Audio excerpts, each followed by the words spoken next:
네, 21대 대통령 선거가 13일 앞으로 다가오면서 오늘 주요 후보들은 최대 승부처로 꼽히는 수도권으로 향합니다.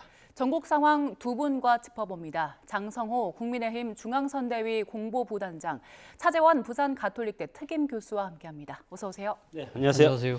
네, 주요 후보들 일정부터 보겠습니다. 이재명, 김문수 후보 사흘 연속 유권자 절반이 몰린 수도권 공략 중인데 특히 오늘 이재명 후보는 인천을 찾을 예정입니다. 어떻게 보면 홈그라운드라고 할 수 있는데 대선 후보로 나선 이후에 지역구 찾는 건 처음이죠? 예, 처음입니다. 그만큼 이재명 후보 입장에서는 이번 선거에 나름대로 자신감을 보여주고 있는 행보가 아닐까라는 생각이 드는데요. 사실 이번 그 캠페인을 가장 먼저 시작한 곳이 본인의 취약지라고 할 수 있는 곳을 먼저 돌았잖아요. 예. 그만큼 그러니까 지금 주요 승부처는 수도권임에도 불구하고 취약처를 먼저 찾았다는 부분은 이 대선에 대한 전망이 확실하게 있었다는 거죠. 이길 수가 있다는 생각을 아마 그 바탕 위에서 압도적인 승리를 하겠다는 아마 그런 목표를 갖고 취약지부터 먼저 돌았던 것 같고요. 그리고 이 인천을 지금 나선 부분은 앞서 말씀하신 것처럼 홈그라운드잖아요. 예. 그렇기 때문에 인천에서 나름대로 상당한 또 자신감도 아마 바탕을 두고 있는 것 같고, 지난 대선에서도 수도권에서는 열세이긴 했지만 인천에서는 그래도 앞섰거든요. 그렇기 때문에 이런 모든 것을 종합했을 때 아무래도 인천이라는 부분은 조금 뒤로 미뤄뒀던 것이 아닐까라는 생각이 듭니다. 네, 김문수 후보 어제는 영등포 쪽방촌부터 강남 그리고 경기도 하남 돌았고요. 오늘은 경기 북부 지역으로 향하거든요. 지금 사흘째 수도권 민심 공략하고 있는데 그동안의 행보는 어떻게 분석하세요?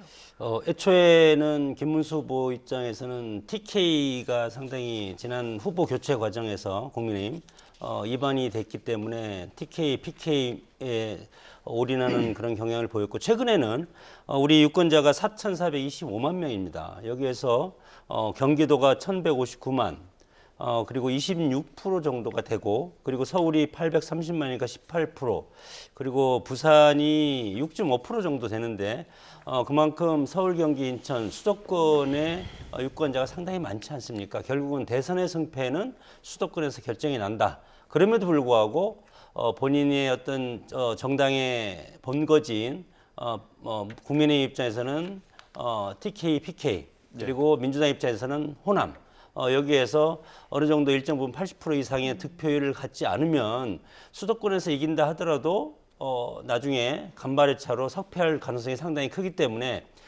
양쪽의 전략은 정확하게 지금 들어맞고 있다고 봅니다. 그렇기 때문에 집도키 먼저 하고 그 다음에는 이제 그 수도권에서 올인하고 그 다음에 마지막에는 충청권으로 가지 않을까 이렇게 생각이 들기 때문에, 지난 대선도 마찬가지로 윤석열 대통령도 대통령이나 그때 이재명 후보도 마찬가지로 그때 선거 초반 선거 운동이 시작되고 초반에서는 이재명 후보가 상당히 앞선 경향이 상당히 있지 않았습니까? 예. 그렇기 때문에 이번에도 그런 경향이 보이고 있고, 결국은 이것을 좁힌 것은 수도권이다. 그래서 김문수 후보 입장에서는 경기도 그리고 서울 지금 집중 유세를 하고 있는 것이 그런 이유에서라고 봅니다. 이준석 후보는 경기 성남 지역 찾는데 이곳은 이재명 후보와 좀 인연이 깊은 곳이어서 이게 대립각을 계속 세워 나가는 것 같더라고요. 그렇죠. 본인 입장에서는 지금 그러니까 이 3자 구도가 아니라 1대1 구도, 그러니까 이재명 후보와의 그러니까 직접적인 대결이라는 부분을 좀 부각시키기 위해서라도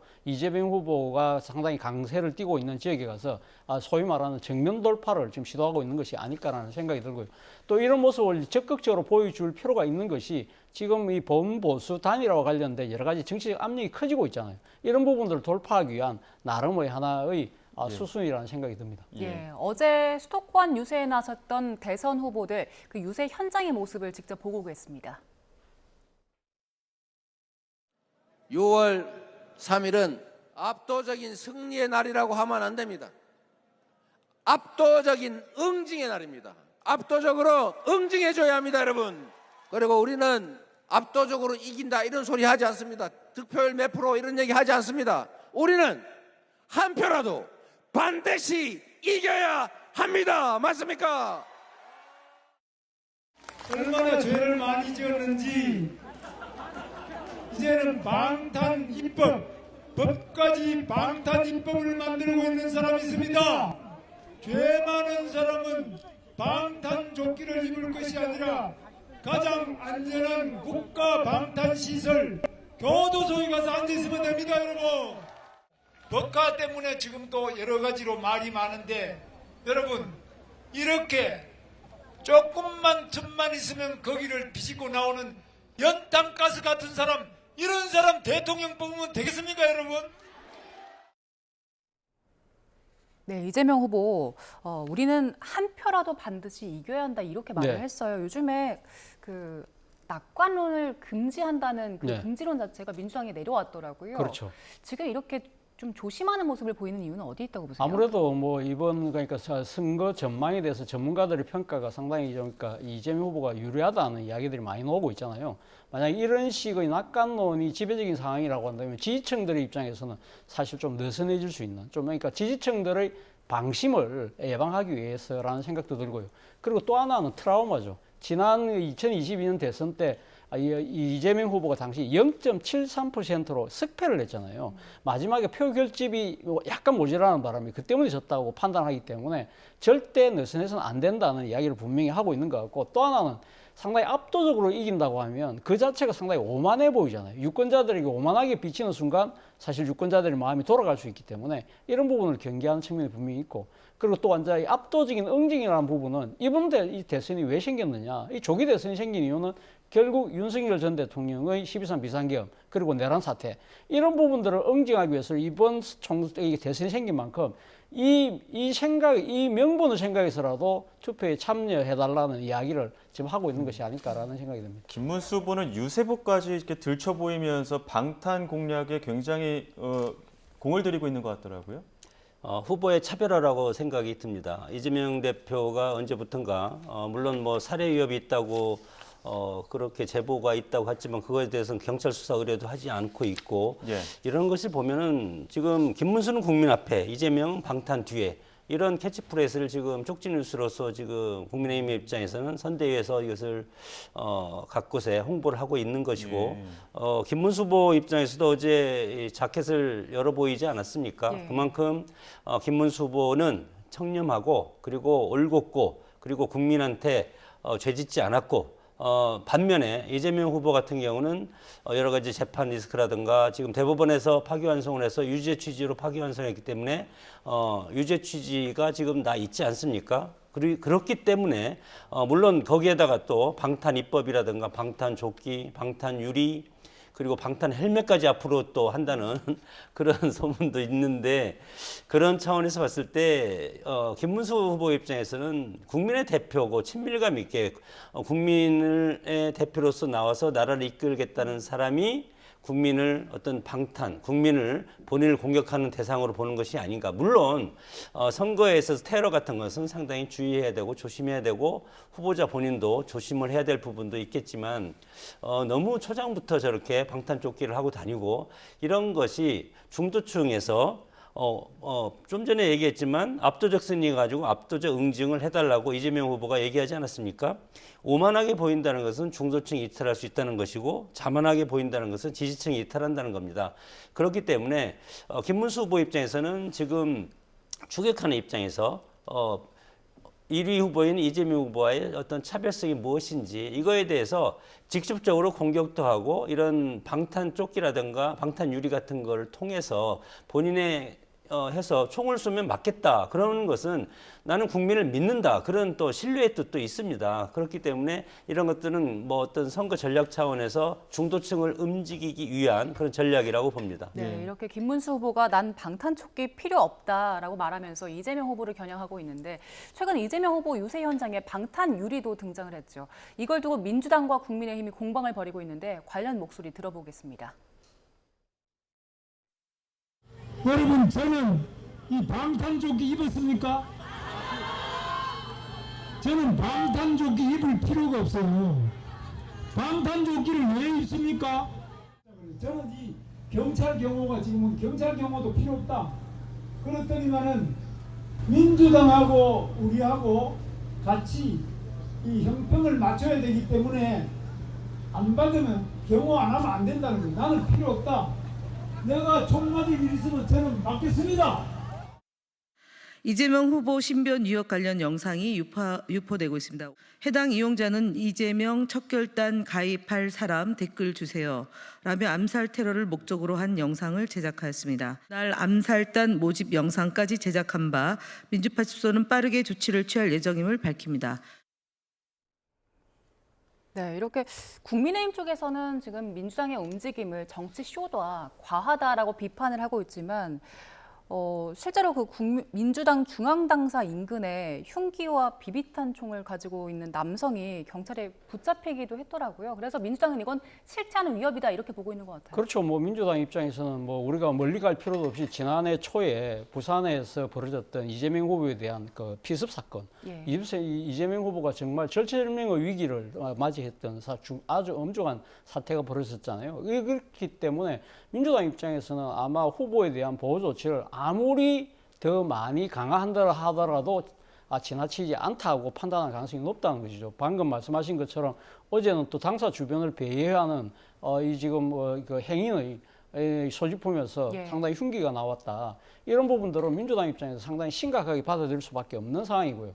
문제는 이런 부분들에 대해서 실존하는 이 위협에 대해서 문제는 그것이 정치적 쇼라고 지금 이야기하고 이걸 정치적 캠페인에 동원하는 국민의힘이 제가 생각했을 때는 좀 정치적 도의를 좀 벗어난 것이 아닐까라는 생각이 듭니다. 네, 자, 이런 가운데 김용태 국민의힘 비대위원장이 긴급 기자회견 열고 대선 후보 배우자 간의 토론을 제안해서 논란이 되고 있습니다. 후보들의 의견은 어떤지 목소리 모아봤습니다. 들어보시죠. 대통령 배우자의 사회적 영향력은 크지만 이에 대한 검증은 턱없이 부족합니다. 국민들의 알 권리를 실현하고자 대통령 후보의 배우자의 토론을 제안하게 되었습니다. 특별하게 거절할 필요도 없고 또 배우자라는 사람이 다 나와 있는 사람인데 이런 부분에 대해서는 검증이 될 필요가 있다면 검증도 하고 또 뭐 토론도 하든지 그런 거는 기본적인 것이 아니냐 이렇게 보고요. 그러면 이준석 후보는 어떡합니까? 그 말이 되는 얘기를 해야죠. 그게 그 당의 문제입니다. 즉흥적이고 무책임하고 대책 없고 그게 말이 되는 얘기예요. 이 신성한 주권 행사의 장을 그런 식으로 장난을 치듯이 이벤트화해서는 안 되는 겁니다. 이런 아무 말 대잔치 하면서 지금 선거 이기겠다는 생각이 뭔지 모르겠는데 제발 스스로 작전이 안 나오면은 돈 주고 컨설턴트를 쓰든지 했으면 좋겠습니다. 이게 지금 2주도 안 남긴 시간 속에서 또 시간 낭비하겠다는 것을 전략으로 참을 수 있겠습니까? 저는 김용태 위원장이 앞에 있었으면 저한테 엄청 혼났을 겁니다. 네. 비판하는 지점들도 많이 있었고 오히려 김건희 여사를 좀 떠올리게 한다 이런 좀 지적들도 나왔는데 여기에 대해서 어떻게 보십니까? 뭐 떠올려도 할 수 없고 예. 지금 우리 정치가 SNS라든가 그리고 언론의 여러 가지 탐사 활동이 상당히 강화되고 있지 않습니까? 그렇기 때문에 국회의원이라든가 대통령, 특히 대통령 같은 경우는 가족, 과거에 이해창 전 총재도 자기 아들 병역 문제 때문에 억울하게 대선에서 낙마하는 나중에는 그것이 사실이 아님이 밝혀졌지 않았습니까? 그것도 가족 문제고 특히 김건희 여사 같은 경우는 지난 대선 때부터 했고 그리고 대선 때 준리 논란이 해서 윤석열 대통령 탄핵 시점까지 여러 가지 온갖 논란이 다 있지 않습니까? 카더라 하는 것.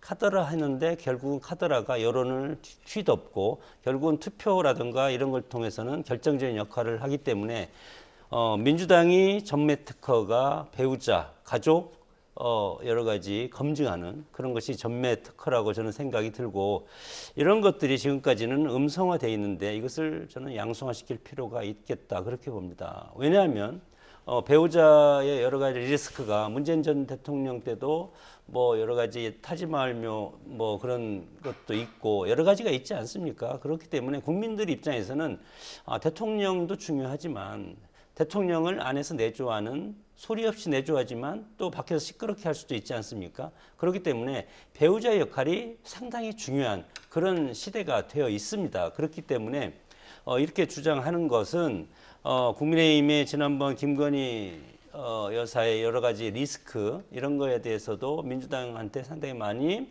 이거에 대해서 검증을 받았고 또 마찬가지로 지금은 1위 후보이기 때문에 김혜경 여사도 이거에 대해서 검증을 받아야 된다고 당위적으로 지금 국민의힘은 생각하고 있기 때문에 이것에 대해서 이참에 물론 이것이 민주당에서 이것에 대해서 받아들이지 않으면 될 수가 없겠지만 이재명 후보 같은 경우는 지금 이준석 지금 아직 결혼을 하지 않은 이준석 케이스를 여기다가 빗대서 얘기하는데 그런 것은 중요하지 않다고 봅니다. 당사자끼리 이거에 대해서 합의만 하면 어떤 매체를 통해서도 하면 된다고 생각이 들고 물론 뭐 김혜경 여사 같은 경우는 지난번 뭐 MBN인가요 나와서 이거에 대해서 후보자, 배우자 토론도 해야 된다. 본인도 그렇게 또 주장을 한 적도 있기 때문에 지금 이것을 거부한다는 것은 앞뒤 말이 좀 다르다. 그렇기 때문에 우리 김용태 뭐 비대위원장 이거에 대해서 규정이 없는 거기 때문에 일각에서는 이것에 비판적 여론도 있지만 그럼에도 불구하고 우리 과거에 바로 직전에 김건희 여사를 보더라도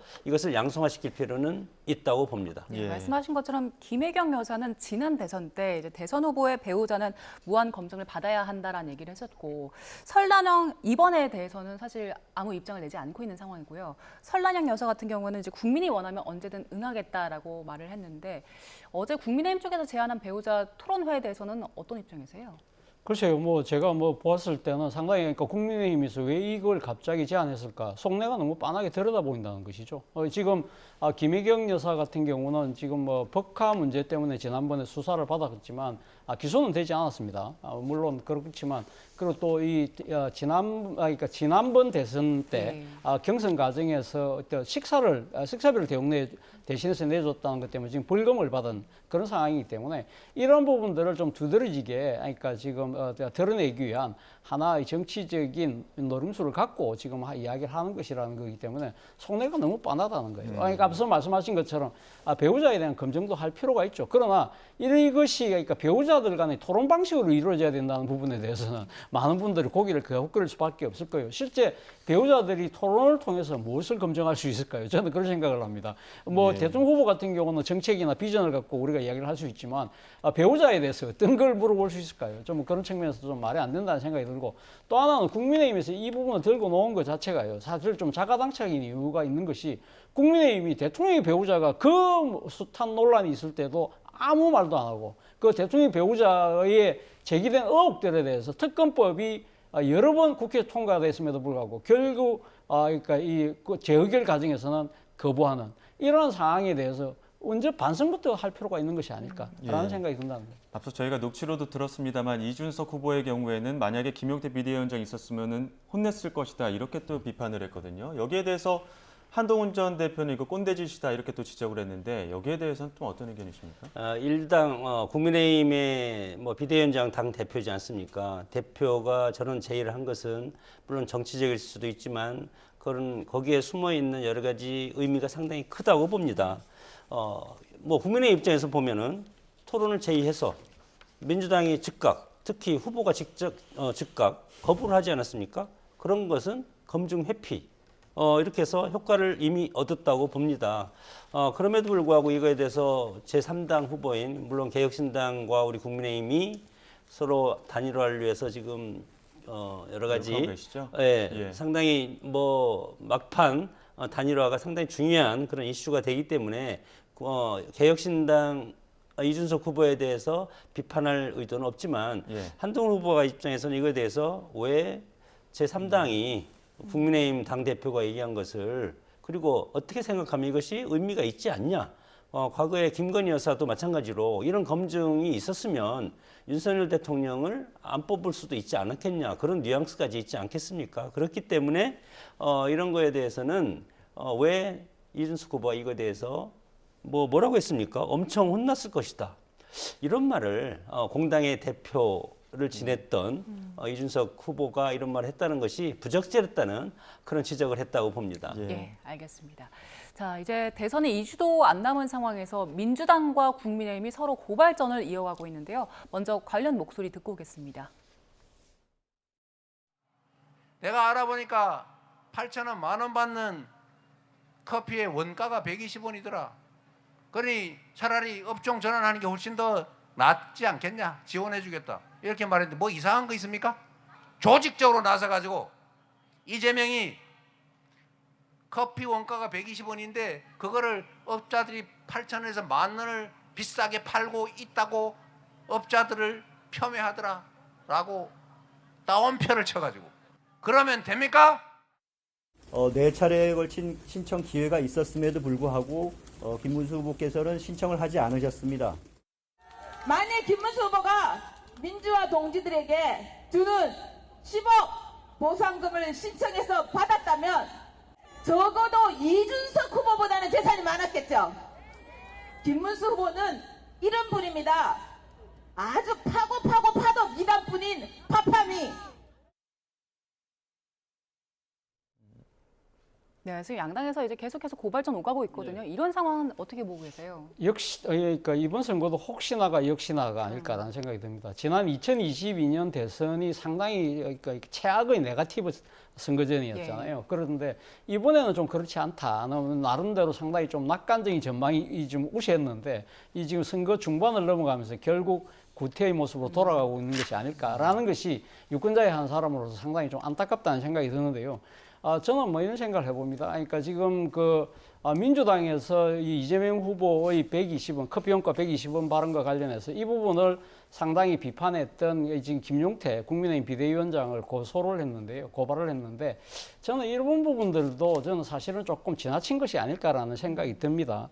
왜냐하면 사실 이런 부분들은 유권자들이 다 판단할 수 있는 것이고 특히 지금 이재명 후보 특히 민주당 측에서 허위사실 공표와 관련해서 물론 행위 부분을 떼내서 그걸 갖다가 지금 법에서 이제 없애도록 하는 입법을 추진 중인데 일반 유권자들이 봤을 때는 허위사실 공표죄 그거 지금 처벌 안 하기로 한다면서 근데 이걸 왜 해? 이해를 잘 못하는 유권자들 입장에서 저거 내로남불 아니야? 라는 비난을 자초할 수 있거든요. 마찬가지로 지금 김문수 후보의 지금 민주화 이 보상 이 부분 있지 않습니까? 이 10억에 대한 부분도 물론 김문수 후보는 이 이야기를 직접적으로 하지는 않았습니다만 그러나 지금 이걸 갖고 선거 캠페인에 지금 이용을 하고 있는 부분이 상당히 어떻게 보면 허위사실 공표에 해당될 수 있는 부분도 분명히 소지가 있는 것이거든요. 그렇다고 한다면 이 김문수 후보가 직접적으로 입장을 표명을 해야 되는데 이런 입장을 전혀 하지 않고 있다. 자, 그런 상황이라고 한다면 이런 부분들에 대해서도 당 차원에서 뭔가 분명한 객관적인 사실을 이야기해 줄 필요가 있다는 생각이 듭니다. 어쨌든 유권자들 입장에서는 나름대로 판단을 갖고 이 사안을 다 지켜보고 있지 않을까 하는 생각이 듭니다. 어떻게 국민들 유권자들은 정부에 상당히 많이 노출돼 있기 때문에 이거에 대해서는 국민들이 판단하리라고 봅니다. 유권자들이 판단하리라고 보고 지난 윤석열 대통령 후보의 대파 논란 875원 대파 이거에 대해서도 그 장면만 떼서 민주당이 유세에 나와서 지난 총선에 유세에 나와서 대파를 들고 다니고 대파를 메고 다니고 우리 지역에서도 제가 은평을 해서 출마했었는데 은평을 해서도 대파 그리고 호주 대사 이런 거에 대해서 아주 정략적으로 이용하는 것이 민주당의 전매 특허입니다. 마찬가지로 이번에 커피 120원 논란도 그 워딩을 쭉 달아보면 커피값이 120원이라고 분명히 이재명 후보가 얘기했고 이것을 8,000원, 10,000원에 팔아도 된다. 이것도 상당히 문제가 있는 것 아닙니까? 서울의 어느 지역에 가서 커피 8,000원만 호텔 아니면 이런 데가 없습니다. 계곡에서 8,000원, 10,000원 팔 수가 있겠습니까? 이런 것들은 그렇게 소기업, 소상공인이 폭리를 취한다는 그런 것으로 인식하기가 물론 소기업, 소상공인이 폭리를 취한다는 본인들이 인식하는 것이 아니고 일반 국민들이 그렇게 인식할 가능성이 크기 때문에 가뜩이나 지금 소상공인들이 어렵지 않습니까? 이런 상황에서 부적절한 발언이었다고 생각이 들고 그것에 대해서 또 문제제기를 한 비대위원장을 또 고발하고 그렇게 한다는 것은 부전몸조심을 하는 게 아니고 뭔가 지난 대선처럼 지난 대선에서 초반에는 이재명 후보가 20% 정도 앞서가다가 막판에 추월을 당하지 않았습니까? 그런 조바심이 지금 있지 않는가 그렇게 생각이 듭니다. 자, 홍준표 전 시장 이야기도 해보겠습니다. 하와이에 국민의힘 특사단까지 갔는데 오늘 새벽에 SNS에 홍준표 전 시장 대선 끝난 뒤에 돌아가겠다 이렇게 또 글을 올렸거든요. 넥타이 색깔은 고쳐 매드렸는데 모셔오시지 못한 것 같아요. 아무래도 뭐 이번에 그 특사단이 갔습니다만 저는 뭐 출발할 때부터 그렇다고 해서 홍준표 전 시장이 그러니까 모든 일정을 포기하고 돌아올까? 저는 거기에 대해서 약간 고개를 갸웃거렸는데 제 생각이 맞는 것 같아요. 그러니까 일단 홍준표 대구시장이 일종의 말하자면 정치적인 뭐랄까요 선을 넘어가는 부분은 분명히 막는 데는 성공을 했죠. 쉽게 말해서 이제 강을 건너가는 거는 이제 했는데 문제는 강까지 가는 부분을 집으로 모셔온 데는 실패했다는 거예요. 네. 그러나 단 하나 뭐 국민의힘 입장에서는 그나마 위안을 삼을 수 있는 것이 더 이상 그러니까 직접적으로 친정에 대한 공격은 일단 지금 자제하고 있는 모습이잖아요. 예. 그런 부분은 아마 성과로 할 수 있겠습니다만 그러나 선거 지금 남은 기간이 한 13일밖에 안 남았지만 홍준표 전 시장이 돌아와서 유세할 가능성은 상대적으로 더 희박해진 것이 아닐까라는 생각이 들고 홍 전 시장의 이러한 저는 태도는 결국 이번 선거가 나름의 판단에서는 이기가 쉽지 않다. 그렇다고 한다면 이후에 전개될 보수 재편 과정에서 나의 역할을 어떻게 할 것인가 예. 이런 부분까지 염두에 둔 나름대로 행보가 아닐까라는 생각이 듭니다. 예. 자, 그리고 한동훈 국민의힘 전 대표가 윤 전 대통령의 탈당을 계기로 어제부터 김문수 후보 지원 유세에 나섰습니다. 그런데 김문수 후보와 같이 유세 차량에 오르지 않고 독자적으로 나섰는데요. 관련 목소리 듣고 오겠습니다. 꼭 유세 차량에 오를 필요는 없습니다.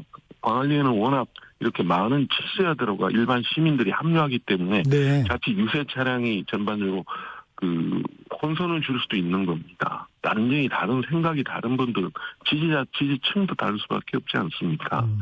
그렇지만 그래도 이렇게 나와서 해야 된다는 지금 상황이 상당히 절박하다는 그 반증이 아닐까 싶습니다. 네, 한동훈 전 대표 어제 이제 부산에서 유세 나섰는데 화면 보면 알 수 있듯이 상당히 많은 지지자들이 모였고요. 한동훈 전 대표 옷을 입고는 있는데 기호 2번 그리고 국민의힘만 적혀 있고 김문수 후보의 이름은 없습니다. 이렇게 선거 운동을 하는 게 앞으로 이제 지지자들을 좀 끌어모으는데 얼마나 영향을 미칠까요? 민주적인 정당에서 경선이라든가 경쟁 상당히 중요하고 경선에서 떨어지면 바로 그 경선에 승리한 후보를 지지 선언하는 것이 통상적이고 그것이 바람직한 민주주의의 올바른 방향이지 않습니까? 물론 1, 2위 싸움에서 김문수 후보한테 패배를 했다고 해서 물론 거기에다가 윤석열 대통령의 어떤 조건을 3가지 달고 그거에 대해서 이것을 김문수 후보가 이것에 대해서 인정을 하고 실행을 하면 그 다음에 돕겠다. 김문수 후보는 이미 당원들로부터 이런 것에 대해서 충분히 얘기를 했고 그것에 대해서 당원들이 인정을 해준 겁니다. 그런 포지션에 대해서 인정을 해줬기 때문에 그것을 김문수 후보가 어떻게 또 바꾸겠습니까? 그런 당원들한테 약속한 그런 계엄과 탄핵에 대한 것에 대한 입장을 유권자들이는 당원들이 이거에 대해서 인정을 해서 당 대선 후보로 뽑아줬는데 그렇기 때문에 저런 것들은 최근에 안철수 후보 보십시오. 물론 4강에서 탈락이 됐지만 적극적으로 김문수 후보를 도와달라. 그리고 이준석 후보도 만나겠다 하면서 하기 때문에 당원들부터는 상당히 지금 호평을 받고 있는 게 안철수 후보입니다. 그렇기 때문에 물론 한동훈 후보가 지금 뭐 지난 비대위원장, 총선 때 비대위원장 그리고 당대표 쉼없이 정치에 노크하면서 하지만 계속 실패해 오고 있지 않습니까? 저런 모습 보수 정당을 살리는 데는 상당히 부족한 부분이고 만약에 이번에 김문수 후보가 당선이 되든 아니면 낙선이 되든 양당 간의 결정이 나지 않겠습니까? 예. 그럼에도 불구하고 보수 정당은 다시 서야 됩니다. 서야 되는데 저런 모습으로 한다는 것은 우리 당원들이 얼마나 인정을 해주겠습니까?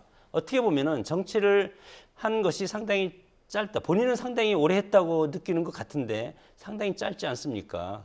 윤석열 대통령도 마찬가지로 짧은 기간에 했기 때문에 여러 가지 정치적인 오류가 있어서 지금 탄핵까지 당하고 저런 하책의 모습을 보이는 것은 미래 보수 정당의 지도자로서는 상당히 부족하다 그렇게 생각이 들고 지금이라도 김문수 후보 손을 잡고 같이 가서 국민들한테 지지를 호소하는 것이 저는 앞으로 정치를 할 거라면 그리고 보수 정당에서 계속 할 거라면 그런 모습이 저는 중요하지 그 김문수 후보 이름도 없고 그냥 국민의힘 후보를 지지해 주세요. 이재명 후보는 나쁩니다.